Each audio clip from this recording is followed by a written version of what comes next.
Hello! La meuf, elle en peut plus. Bienvenue sur ma chaîne, ici je parle de Jésus, le chemin, la vérité et la vie. Regardez. Ça fait de la lumière. C'est-il pas incroyable, ça? Puis il y a des paillettes sur mes yeux. Bref, it's gonna be a fun video again.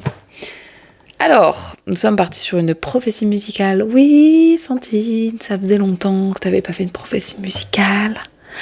Eh ben oui, eh ben c'est reparti. Du coup, la chanson du jour, elle s'appelle Praises. C'est une chanson de louange de Forrest Frank. Vous êtes prêts? Du coup, les paroles, c'est « Tous mes amis veulent juste être célèbres. Vivre la vie en perdant beaucoup de temps. » Déjà, on va débunker quelque chose très rapidement. En tant qu'humain, il y a une chose sur laquelle on a encore moins de prise que le reste, c'est vraiment le temps qui passe. Tu vois, si jamais tu veux de l'argent, tu peux braquer une banque ou faire des trucs pour avoir de l'argent facile. Mais alors le temps qui passe, jamais, tu ne le rattraperas. Et du coup, il y a beaucoup plus de gens que ce qu'on imagine qui sont esclaves du temps qui passe. Il n'y a qu'à demander. On voit dans la Bible avec l'histoire d'Abraham,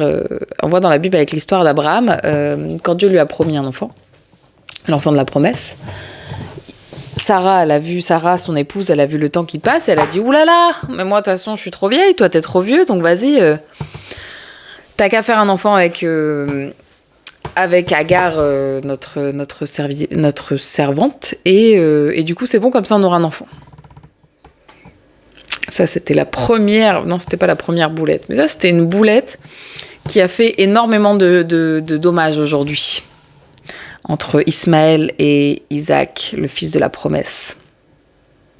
Et le fils, pas de la promesse. Bref, on en parle encore, hein, ça fait énormément de bazar dans de diverses religions. Je vais pas en parler dans cette vidéo, mais faites vos recherches. Bref, et donc du coup, vraiment, je prie que nous soyons tous et toutes libérés de cette notion de temps. Et il est écrit dans Acte 1, verset 7. Il leur répondit, ce n'est pas à vous de connaître le temps ou les moments que le Père a fixés de sa propre autorité. Il parlait, c'était les disciples qui parlaient à Jésus et qui lui demandaient quand est-ce que le royaume de Dieu allait s'établir sur terre, aka, quand est-ce que Jésus allait revenir pour... Enfin, il n'était pas parti encore à l'époque, mais quand est-ce que Dieu il allait faire régner l'ordre dans ce monde, quoi.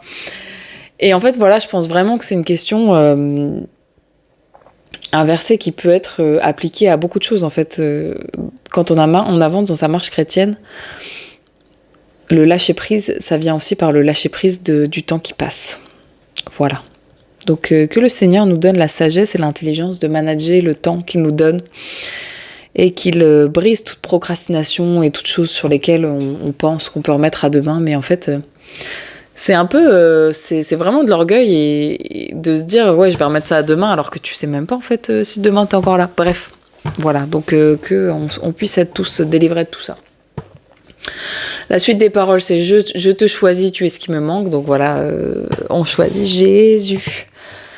Pour ceux qui ont vécu leur vie en dehors de la présence de Dieu, qui ont été pendant longtemps dans les ténèbres. Vous arrivez à quand vous avez vraiment fait votre rencontre avec Dieu et avec Jésus, vous réalisez vraiment que tout ce qui manquait à votre vie, la pièce manquante du puzzle, la pierre angulaire qu'ils ont pourtant rejetée, c'était Jésus. Et cette pièce-là, elle permet de remettre tout à l'endroit. Voilà, donc il y a une question de choix. On sait que dans la marche en Christ, il y a une question de choix.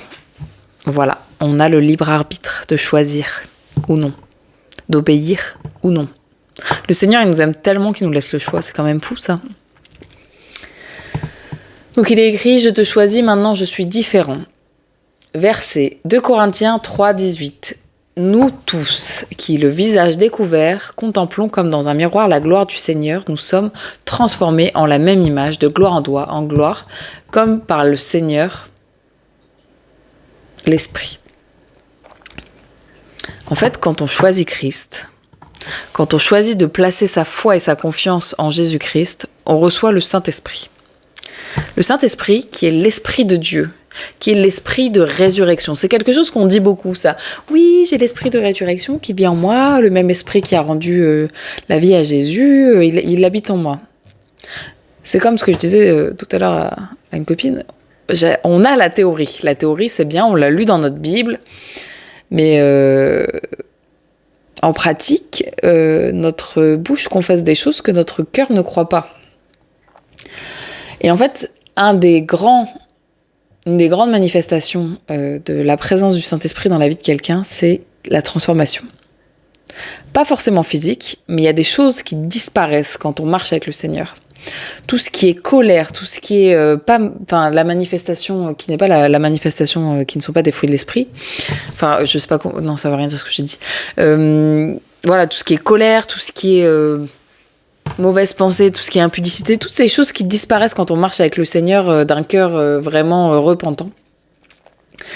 Et en fait, la présence de Dieu, elle te change. Vraiment. Donc j'avais bien aimé, j'avais écouté un prêche d'un pasteur qui secouait un peu le prunier des gens et qui disait quand quelqu'un te dit ouais, j'ai donné ma vie à Jésus et qu'il n'y a aucun changement majeur dans sa façon de se comporter ou dans sa façon de vivre, s'il est toujours aussi confortablement installé dans son péché, c'est qu'il y a quelque chose qui marche pas.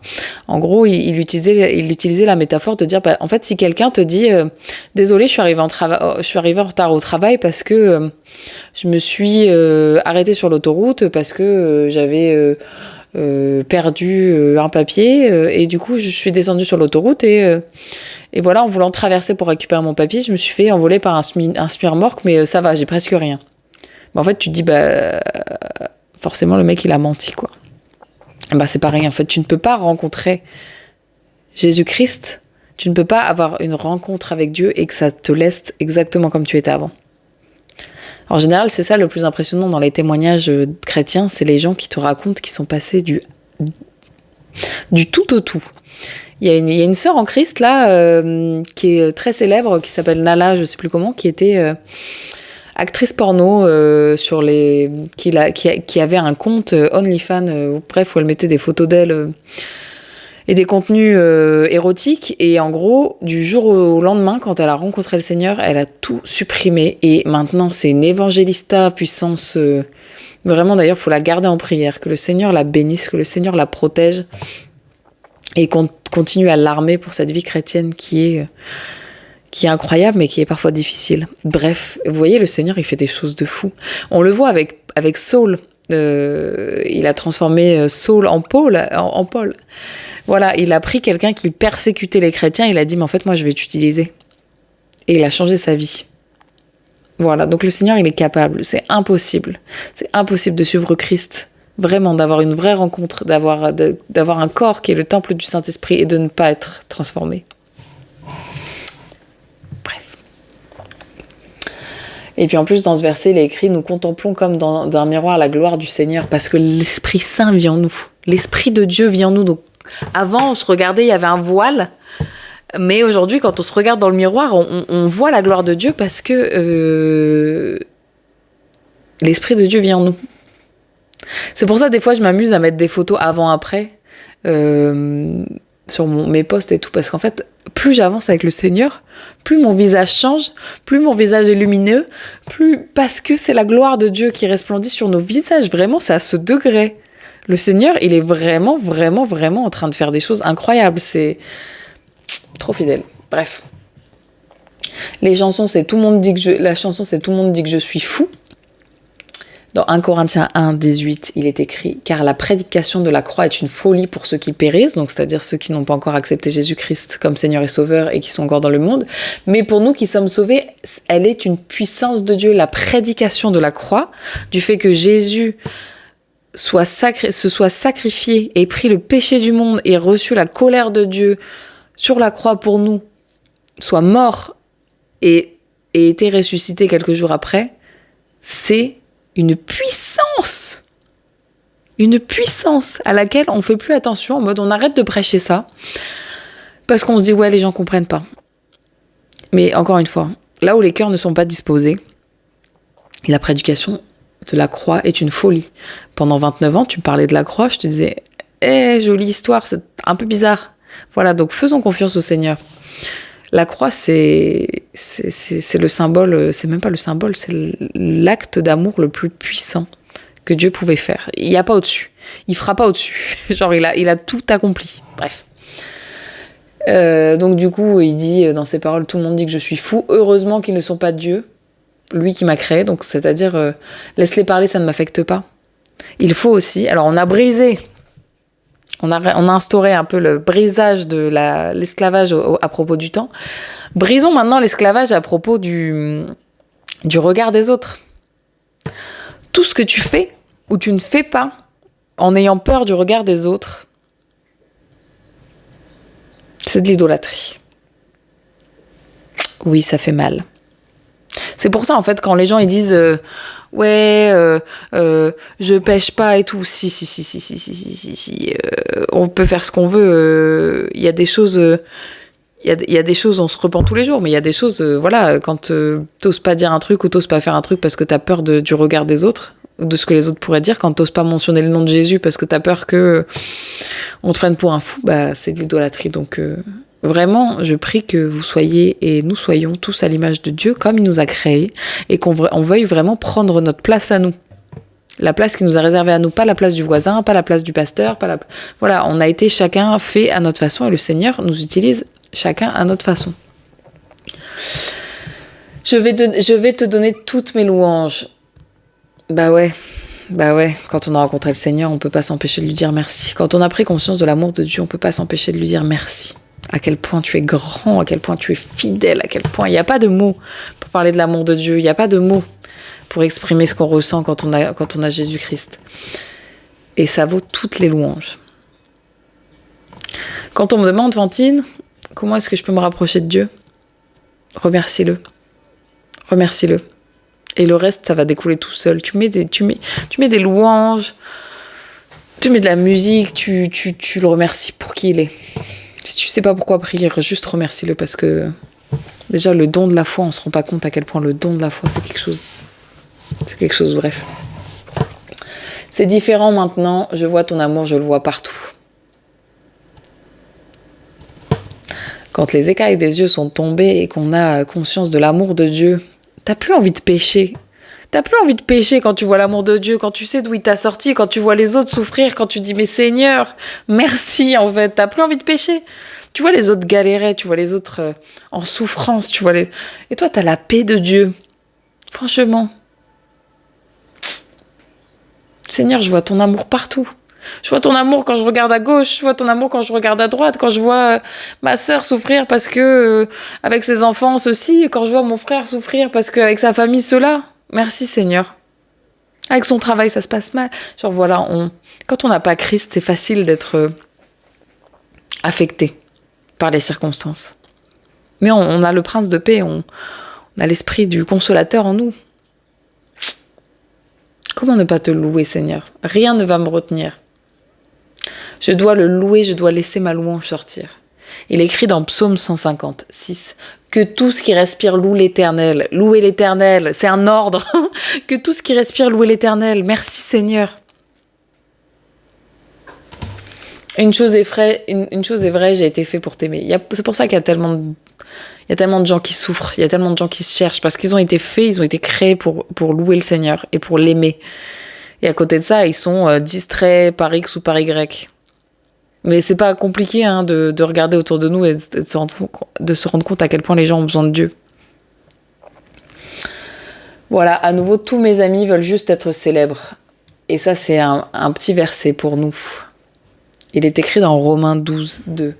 Ne vous conformez pas au siècle présent, mais soyez transformés par le renouvellement d'intelligence, afin que vous discerniez quelle est la volonté de Dieu, ce qui est bon, agréable et parfait. Et là, c'est un petit point d'exclamation.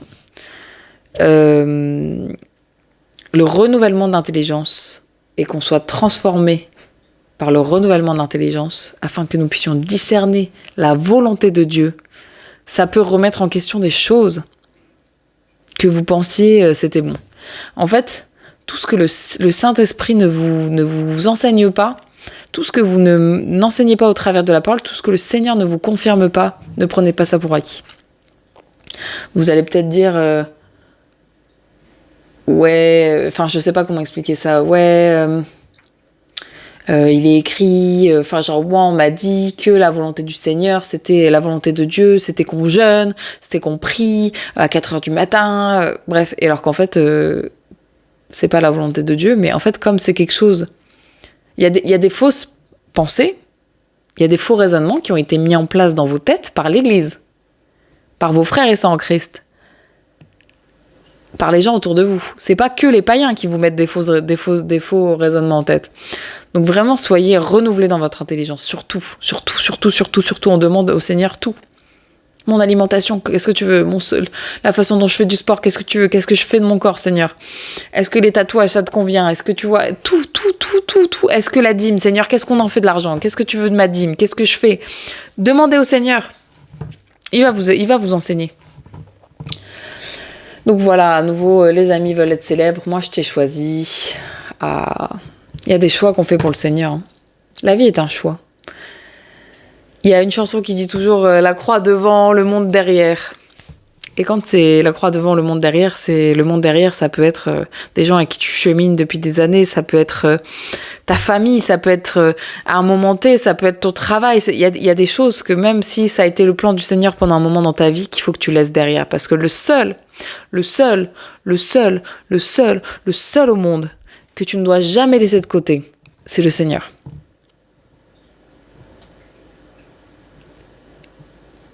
Cette parole va faire son effet. Je vais te donner toutes mes louanges. Tu es trop bon pour que ça soit contenu. Genre voilà, Seigneur, t'es trop fidèle. T'es tellement grand. J'ai des millions de raisons d'être bruyant. En fait, souvent, c'est rigolo. Et moi, je pense que c'est aussi pour ça que le Seigneur, il m'utilise gravement, audiblement. C'est qu'en fait, j'ai toujours été quelqu'un qui avait des facilités, pas forcément des facilités, mais la façon dont j'ai été élevée, il fallait que je fasse entendre ma voix. J'ai grandi comme ça. C'était question de survie, bref. Et donc, en gros, j'ai tellement été utilisée par Satan pour défendre des pratiques et des choses et des machins, qu'en gros, mais pourquoi est-ce que, à juste titre, je parlerai pas du Seigneur comme je respire, en fait ? Voilà, donc faites attention à ce que vous prônez, Ne faites pas le travail de l'ennemi. Ne faites pas le travail de l'ennemi. Laissez le Saint-Esprit convaincre. Vous battez pas. Mais ce qu'il faut que vous soyez principalement les choses pour lesquelles vous devez être bruyant, c'est l'amour de Christ, la grâce qu'il vous a donnée. La grâce que c'est de vivre en Jésus-Christ et témoigner de son amour, témoigner de ce qu'il fait dans vos vies, témoigner de à quel point il est grand. Ça, genre vraiment, ne vous arrêtez pas, ne vous empêchez pas de... Même Paul et Silas, ils étaient en prison, ils louaient le Seigneur. Hein. Voilà. Toute la création émet un son joyeux que chaque souffle chante ses louanges. Chantez ses louanges. Haut les mains, il est écrit. Voilà. Donc, je ne sais pas ce que vous traversez en ce moment. Mais il y a un remède. Le remède à vos difficultés, c'est de mettre le nez dans la parole de Dieu, c'est de prier pour le renouvellement d'intelligence. Et surtout, c'est prier. Franchement, je prie que tout à chacun qui écoute et regarde cette vidéo prenne pleinement conscience de ce que c'est la grâce de Dieu. Vraiment. Dieu est fidèle. Soyez bénis. Et je vous le remontre parce que je vais certainement pas le remettre avant l'année prochaine et peut-être c'est même la dernière fois que je le mets. Regardez, il a son nez qui clignote. Allez, soyez bénis, bisous.